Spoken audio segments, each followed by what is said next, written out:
Now let's discuss about this HTTP, and this is very famous protocol because we'll be using this in our daily life when web surfing. So HTTP stands for Hypertext Transfer Protocol, and it is used to fetch the web resources.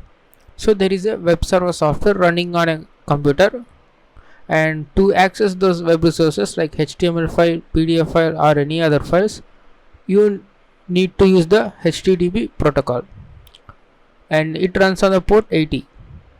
Also it uses TCP protocol. That means that we need to initiate first TCP three-way handshake in order to get access any files. So let's see about this. I'm the computer and this is the server, and we are going to ask the web resource using the HTTP request, and we send the HTTP request and the server sends the HTTP response. This is called request response service model.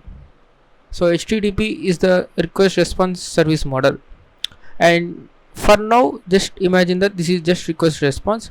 In web fundamentals we will look at through this HTTP request and response in depth, and this HTTP is a plain text protocol. So if you are sending data from this computer to the web server, in the middle you can inspect, if you inspect the packet, this data will be in the plain text format. That's why there is another protocol called HTTPS. So it just encrypted format of HTTP, Hypertext Transfer Protocol Secure. So this HTTP is the basic